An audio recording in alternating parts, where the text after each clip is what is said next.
If I'm declared president tomorrow, I'll get my respectable team ready in 1 month, Peter Obi.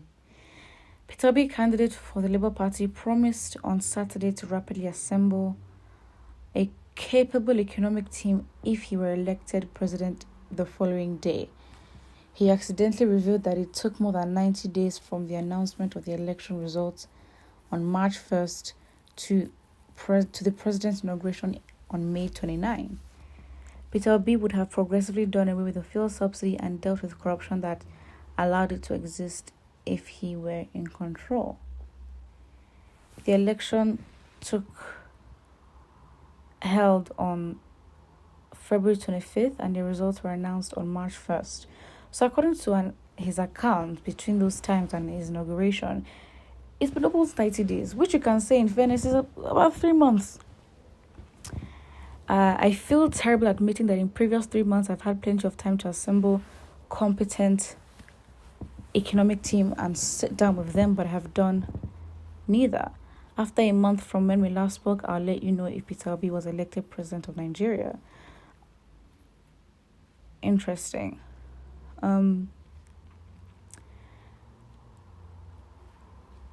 Listen, at this point, Peter Obi is not president, so we can't think of what he could have done. There's nothing. He's not president, and until he is, we can't speak like this. But right now, my guy is fighting for his life in the courts, and I think that's where his focus should be. Don't be making comments of what you can or will not do, because this is how you set expectations and you play yourself, to be fair. Not that you're not capable, but given the current circumstance, he's fighting in courts. So, that's it.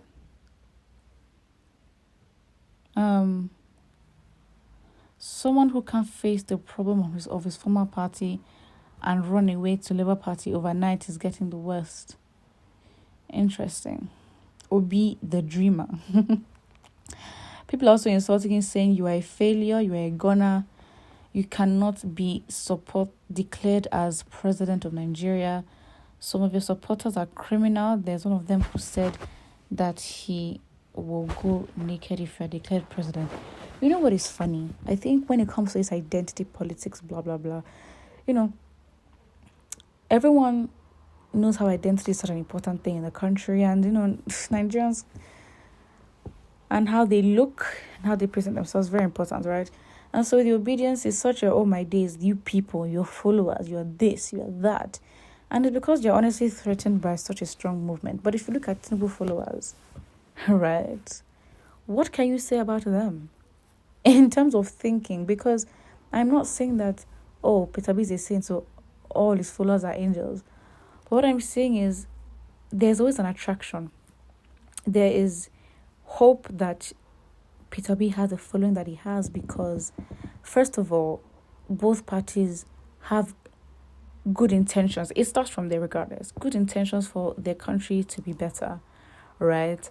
But if anything, it's the level of thinking, the level of intelligence, right? That's where it's at, honestly. And that is why you can say, look at a leader and look at his followers, right? So again, it's a case where, Peter Obi has not been president. Tinubu himself, he's not president, and look at the kind of people he attracts, the way the people think, right? And then look at the kind of people he has been appointing. And the suspicion that these are most likely criminals as well, and these are bigots and this, what does that tell you? Please, at the end of the day, an individual, yes, can be represented by the party, blah, blah, blah, but how that individual is, how they think will ultimately come to the forefront and the decisions that they make, regardless. So another comment here, very funny, says, Oga, no road for you that side, join IPOP. Very interesting. It's very sad. It's very sad. But I think, there always seems to be a little bit of hope, and the hope that Nigerians have is just dashed, and you're like, well, we thought it could be better, but no. You are in your dreams and you'll soon be awake. I think it's just my thing is, you know what, Peter Obi should just not say anything. You actually like, mate, you're not president, and the person that is doing their own thing, right? Is doing their own thing, making decisions. You are not in their position. In fact, you are fighting to get their position. So I think instead of saying what you will do, what you could not do, and what you would have done, there's no point doing that, because I feel like he's setting himself up. You just set yourself up because you are not in the position. All you are doing is speaking, right? So saying that you'd have done with fuel subsidy, how would Peter Obi have handled it? Because maybe not floating, because I think what makes things so intense is floating the naira and also fuel subsidy at the same time. But I think the float of the naira sort of amplified the effect of the fuel subsidy. But with Peter Obi, who said he was going to do the same thing, how would he have done it? Right? How would he have done it? How would he have cushioned the effects? What would have been the result? Would it be the same? And if it was, would he get the same criticism like Tinubu is getting? And I think, if anything, he should. But I'll say what it is. Put what you think in the comment section. Don't forget to like and subscribe.